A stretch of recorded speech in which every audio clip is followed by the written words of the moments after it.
घर और दुल्हन को जितना सजाओ उतना ही कम है। सबसे बड़ा योगदान है आप सभी लोगों का। मटेरियल कितने का लगा, लेबर कॉस्ट कितनी आई, बजट रहता तो इन पे विनियर वगैरह लगा के स्ट्रिप लाइट लगी हैं ऐसे, और ऊपर छोटी छोटी कोब लाइट। मिस्त्री ने अपनी जितनी कारीगरी हो सके वो दिखाई है। सुबह के 8:45 बजे आज बाहर का माहौल कुछ ऐसा है। पहाड़ों में हरियाली बढ़ रही है धीरे धीरे, थोड़ी बहुत धुंध भी बढ़ गई, लेकिन बर्फीली चोटियाँ फिर भी बड़ी गजब की दिखाई दे रही हैं ऐसे में। बाकी माँ का भी बैग पैक हो चुका है परवाड़ी वाले घर पे जाने के लिए। वापस आना है अभी।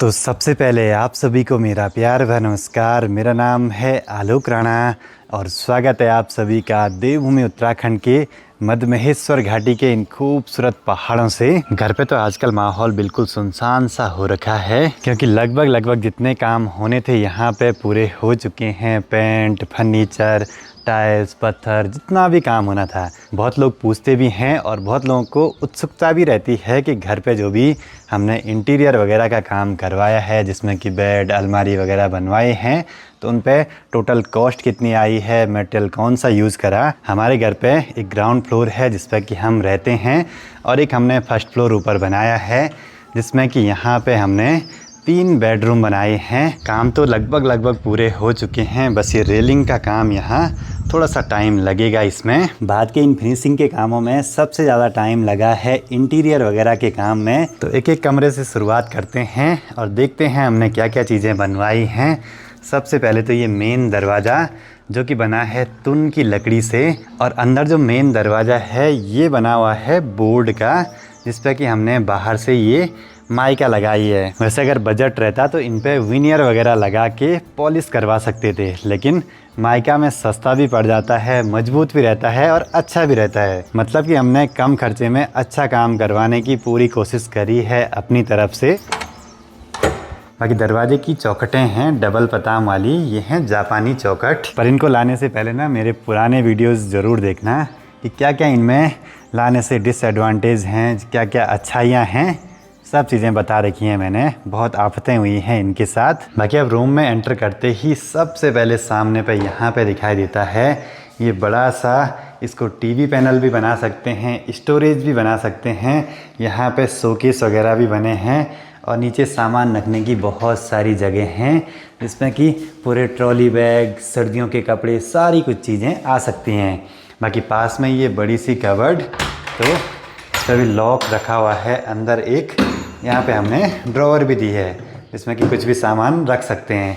ऊपर कपड़े टांगने के लिए हैंगर रॉड वगैरह सब चीज़ें लगाई हुई हैं, और जो ये ऊपर लेज बनी है इस पर छोटी छोटी लाइटें लगी हैं, जो कि जलने के बाद कुछ ऐसे दिखाई देती हैं। भाई अभी लाइट नहीं है तो कमरे में पूरी लाइटें जल नहीं रही हैं, लेकिन एक एक करके सारा फर्नीचर देख लेते हैं। इसके साथ साथ यहाँ दूसरी वॉल पे बना हुआ है एक प्यारा सा टीवी पैनल।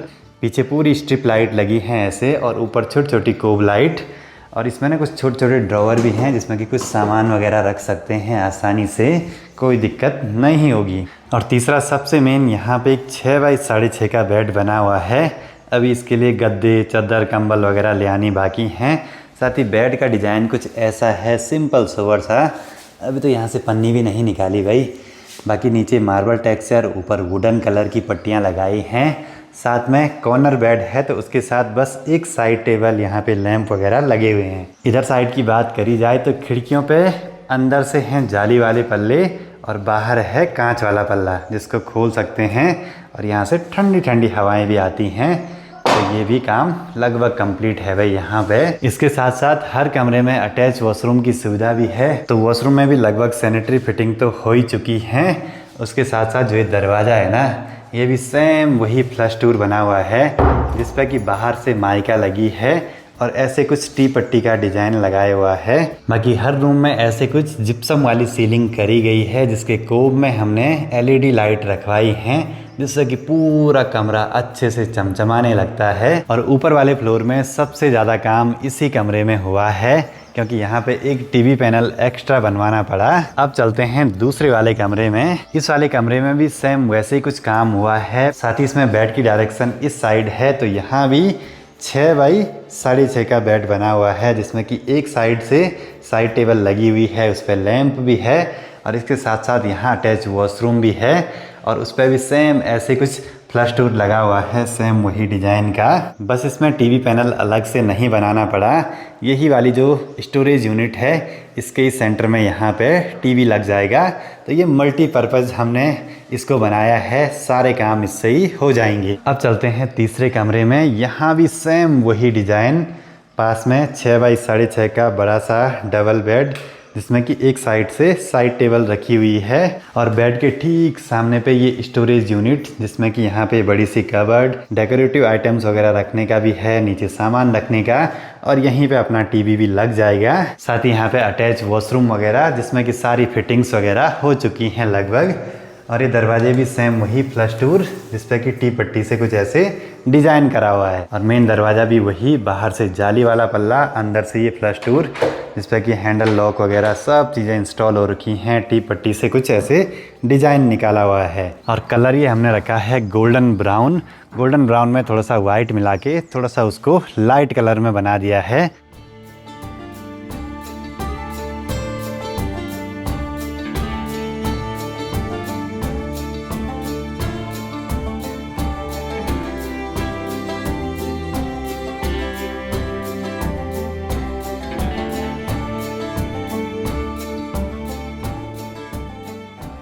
घर के इंटीरियर के इस काम में इस बार बहुत सेटिस्फेक्शन मिली है। जैसा काम हमको चाहिए था वैसा हुआ है। सब हुआ है अच्छे मिस्त्री मिलने की वजह से। और हर कमरे के बाहर से ऐसे कुछ 6 फीट की बालकनी बोलो, बरामदा बोलो, खुला खुला सा स्पेस। रेलिंग लगने के बाद यहाँ पे हम टेबल चेयर भी लगाएंगे, जिसमें कि मस्त में से बैठ के शाम के टाइम पे गर्मा गर्म चाय का आनंद लेने का तो मज़ा ही कुछ अलग रहेगा। फिर अब ऊपर के फ्लोर पे तो जितना काम था वो हमने देख लिया। अब चलते हैं ग्राउंड फ्लोर पे। नीचे तो सामान अभी काफ़ी बिखरा पड़ा है और यहाँ पे ये पुराना हमारा सूरेक है, जो कि अभी काफ़ी सही है। और इस बारी साथ ही ये वाला नया सूरेक भी बनवाया है, जिसमें कि अंदर बहुत सारा स्टोरेज है, काफ़ी सारा सामान भी रख सकते हैं इसके अंदर हम आसानी से। और इस पे भी 4 पल्ले हैं और पूरा मार्बल टेक्सचर का माइका लगा है, बाहर से ऊपर से वुडन कलर का। ये सारा कुछ है स्टार कंपनी का और इसका नाम है गोल्डन वॉलनट करके। और ये मार्बल टेक्सचर वाला भी है, इसका नाम स्क्रीन पे आ रहा होगा। अब सीढ़ियों के नीचे बहुत सारी जगह वेस्ट हो रही थी और खुला खुला अजीब सा लग रहा था, तो इसको भी हमने पूरा पैक करवाया है। इसके अंदर खूब सारा सामान रखने को हो जाएगा। अभी तो यहाँ अंदर हमने इन्वर्टर रखा है, उसके लिए वेंटिलेशन वगैरह भी छुड़वाए हैं। अभी तो लॉक है, बाद में कभी देखेंगे, पर अंदर काफ़ी सारा सामान आ ही जाता है। और ये सब चीज़ें जो अपने डेली व्यूअर्स हैं उन्होंने बनते हुए भी देखी हैं, तो धन्यवाद आप सभी का एक बार फिर से।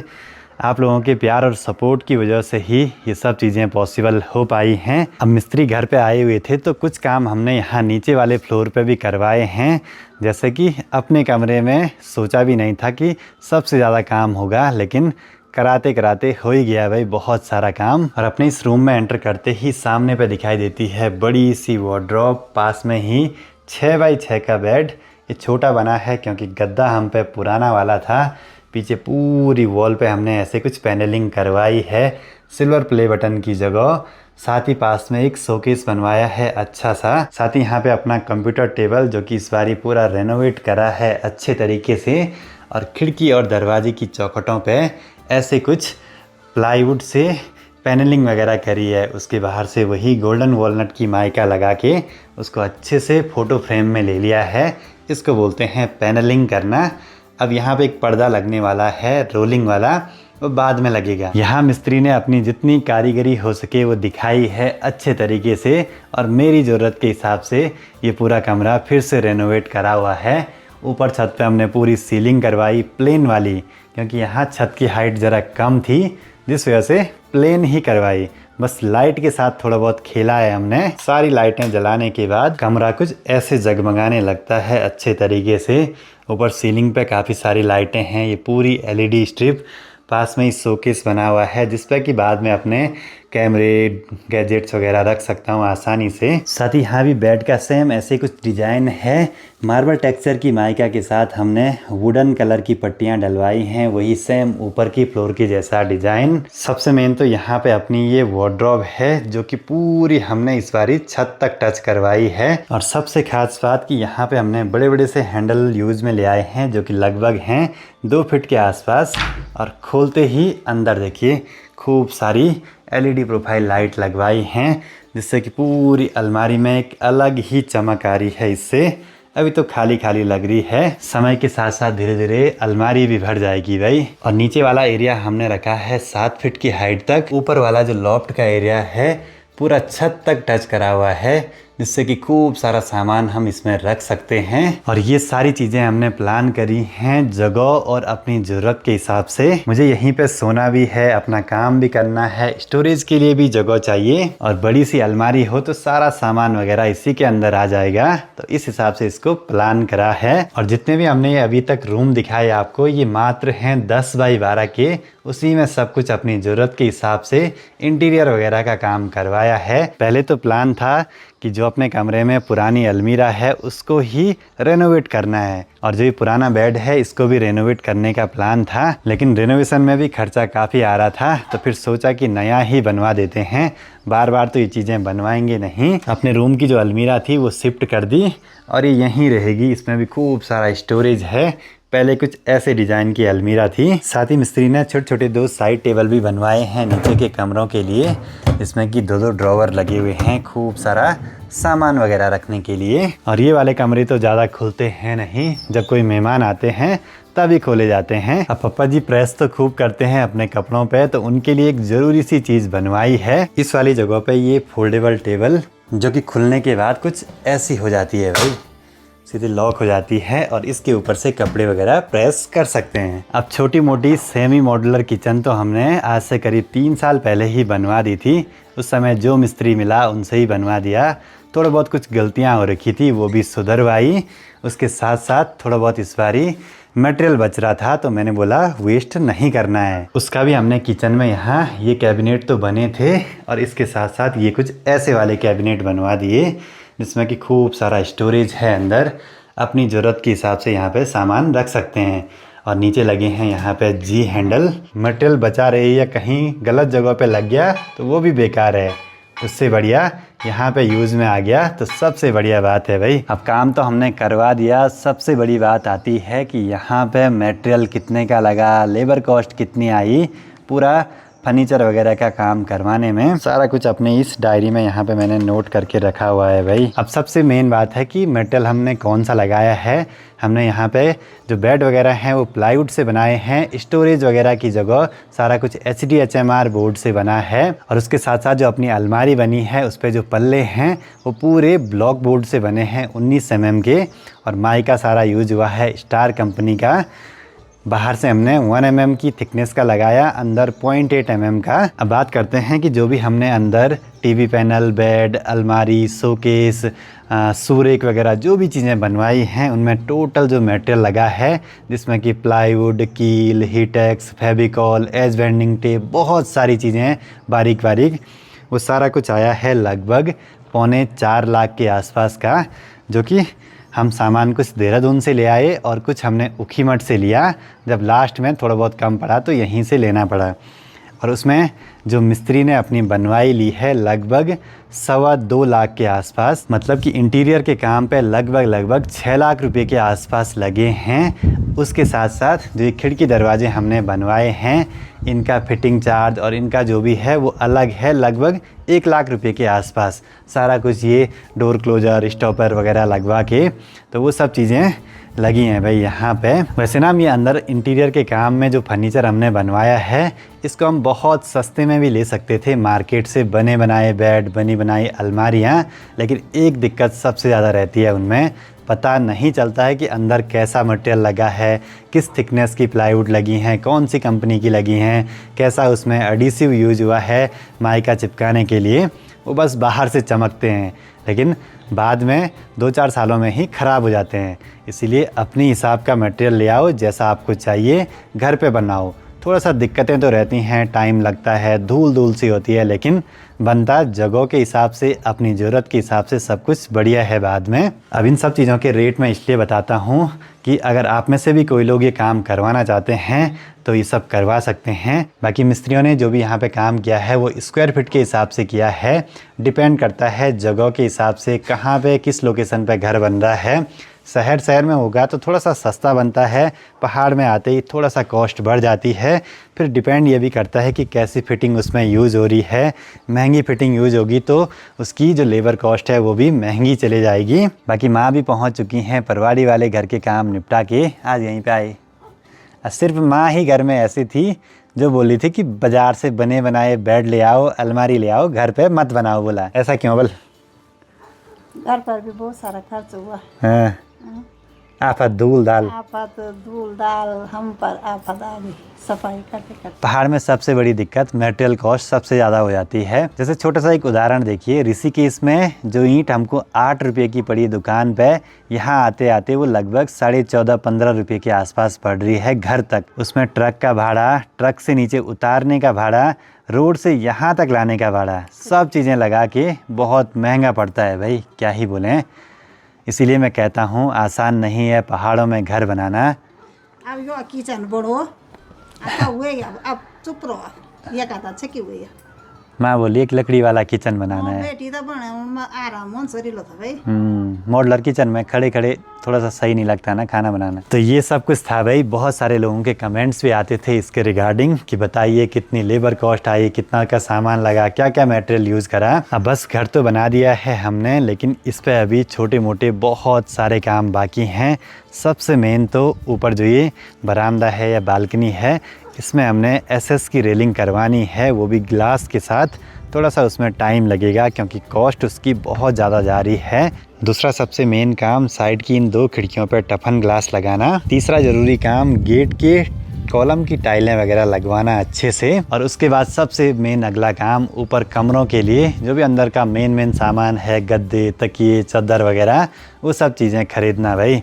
पर इन चीज़ों में पैसा बहुत ज़्यादा लग रहा है। एक डायलॉग भी है, घर और दुल्हन को जितना सजाओ उतना ही कम है। क्या ही बोलें भाई। आप दुल्हन सारे सजोड़े तैयार कर दो तू भी आप।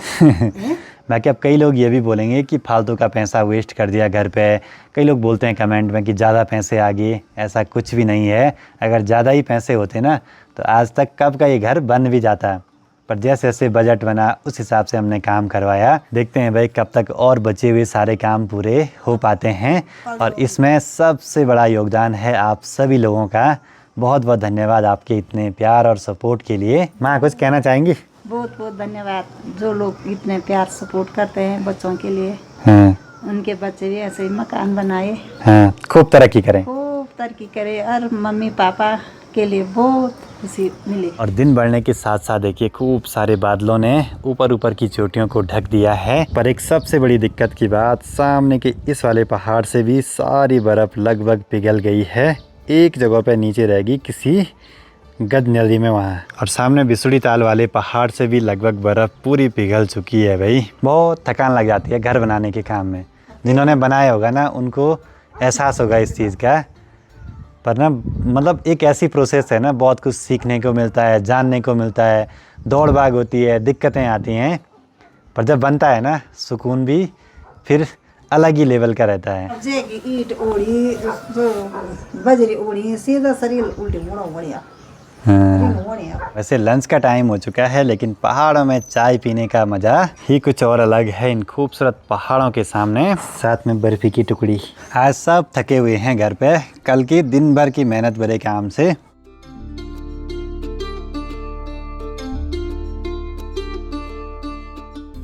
काम तो घर पे लगभग पूरे हो चुके हैं फर्नीचर के। बस अपनी इस अलमारी पे जो हमने ये ड्रेसिंग सिस्टम स्लाइडिंग वाला बनवाया है, इस पे अभी थोड़े बहुत काम बाकी हैं। जैसे इस पल्ले पे कांच लगाना और इसके ऊपर जो चैनल वगैरह हैं जिस पे ये सिस्टम पूरा चल रहा है, ये चैनल चेंज करवाना। ऑर्डर तो करवा दिए हैं हैवी ड्यूटी वाले चैनल, कुछ दिनों में पहुंच जाएंगे। फिर एक दिन मिस्त्री को बुला के ये वाला काम भी पूरा करवा देंगे। फिर उसी दिन मिस्त्री से मैं इस पूरी अलमारी का एस्टिमेट मांग दूंगा, कितना उस पर मटेरियल लगा है, कितनी कील, फेविकॉल, प्लाईवुड वगैरह जो भी चीज़ें हैं। क्योंकि ऐसी वीडियोस ना यूट्यूब पे ज़रा कम ही रहती हैं जो हर चीज़ को डिटेल में बताइए, कितनी कॉस्ट आएगी, कितनी लेबर कॉस्ट, कितना सामान का, बहुत सारी चीज़ें। शाम के करीब 5:45 हो रहे हैं। अभी हल को ले जाके चलते हैं गांव के ऊपर वाले खेत में, जहां पे कुछ दिन पहले हल लगाया था। कल वहां पे बीज बोने हैं। शाम के टाइम पे अभी बड़ी तेज़ हवाएं चल रही हैं, जिस वजह से चारों ओर से धुंध हटते जा रही है।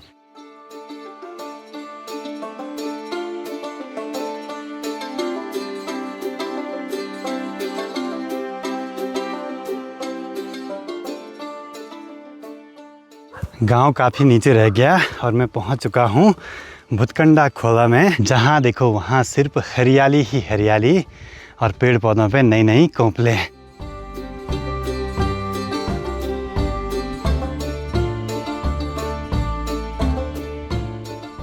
चलो जी, यहाँ का काम भी हुआ अपना पूरा। और रोड देखिए यहाँ से कितनी दूर है। सोचिए पहाड़ों में मेन रोड से लोगों के घर कितनी दूरी पे बसे हुए हैं।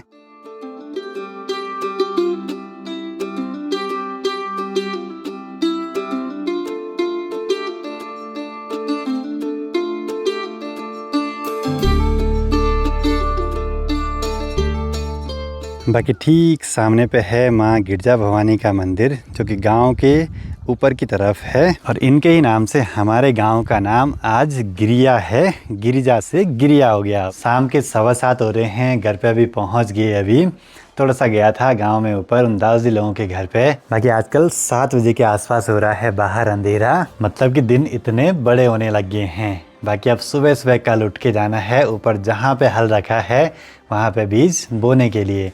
आजकल गांव में यही सब काम चल रहे हैं हर जगह।